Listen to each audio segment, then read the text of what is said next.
English Shorthand high speed, 150 words per minute. First paper.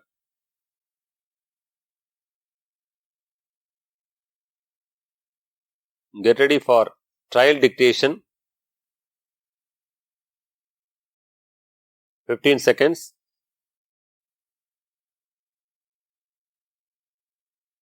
10 seconds.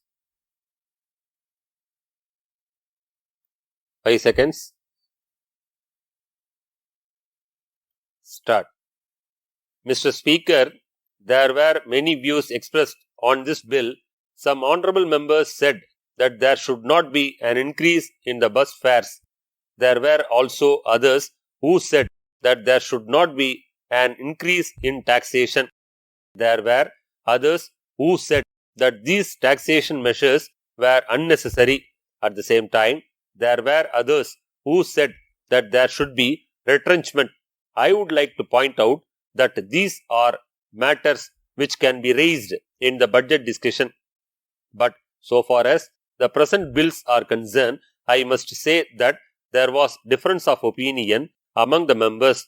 I must say that some members of the select committee did not want certain articles to be taxed. There were others who said that this taxation would affect the bus owners. I may tell you that we have no correct statistics on this matter.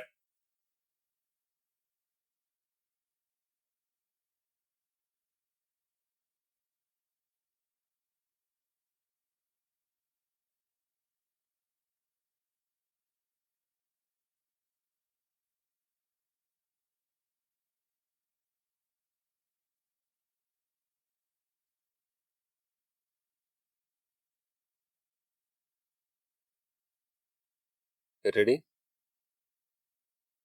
English Shorthand high speed, 150 words per minute. Code number of the question paper 1119. 1119. As soon as the dictation is over, candidates should transcribe it into longhand verbatim. At the end of the time allowed for transcription, both shorthand and longhand performances should be fastened together and given to the superintendent. 10 marks are reserved for your shorthand performance. Your handwriting during transcription should be legible and that sufficient space should be left between lines.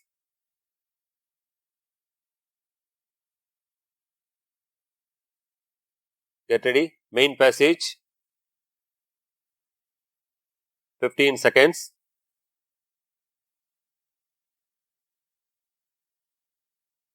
10 seconds. 5 seconds. Start. Mr. Speaker, at the outset, I would like to express my great pleasure for having been given the opportunity to speak today. The discussion on the Governor's address gives us an opportunity to review the activities done by the government and discuss those which are planned during the course of the year. The first and foremost point I wish to make is with regard to the matter of cooperative banks. I believe that the state has taken the guidance of the union government in this regard. This has been done with the sole objective of bringing this sector closer to villages. However, I would like to point out that in actual practice, there are some difficulties. In this connection, I would like to touch upon a few of them during the course of this discussion. Despite the fact that many norms have been simplified, I find that there are still certain areas of concern. First of all, the conditions for granting loans vary in different parts of the state. I request the Honorable Finance Minister to give personal attention to this aspect of the matter. On the other hand, I would like to request the government to waive loans of small farmers affected due to recent drought in different parts of the state. I am very glad to note that many new schemes have been announced for the welfare of the poor and needy people. You will remember that recently few slum board buildings collapsed, causing great loss to the occupants. It appears that the buildings were not built properly and have weakened in course of time. On this occasion, I would like to thank the government for providing financial assistance and new allotments to those affected. Honorable Speaker Sir, reference has been made in the Governor's address about industries. In my opinion, globalization has changed the trend and we have to modernize our industries in course of time. In this regard, I request the government to form a committee to bring changes as soon as possible. I am sure that this would go a long way in improving employment opportunities in the state. I would like to bring to the attention of the House the fact that our state has the advantage of skilled labor and we must use it to the best of our ability. The other thing to which I would like to refer to is regarding employment. There is a proposal for giving preference in government employment to educated youth whose parents are illiterate. In this connection, I request that their annual income can be taken into consideration to help those from poorer sections of the society. On this occasion, I wish to point out that the new farm laws proposed by the state could not be implemented due to notification of a central act in the matter. As you are aware, due to sustained protests by farmers in several parts of the country, the central law has now been repealed. I would therefore request the government to bring back the state legislation as early as possible as it is more suited to the needs of our farmers.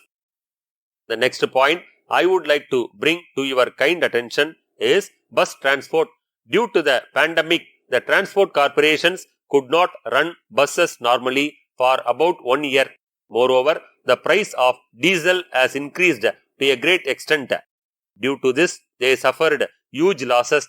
In order to make up for this, I find that there is a proposal to increase the bus fares.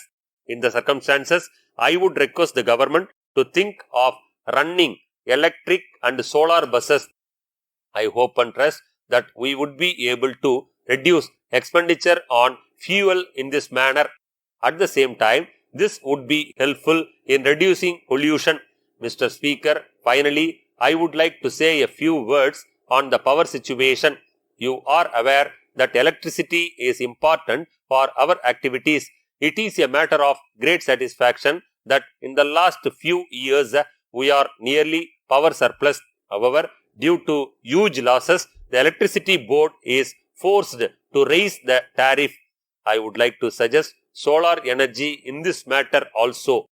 I would therefore request the government to provide at least 50% subsidy for solar units in houses and farms. I am sure that this would go a long way in conserving our resources and reducing pollution. Honorable Speaker Sir, with these words I conclude my speech.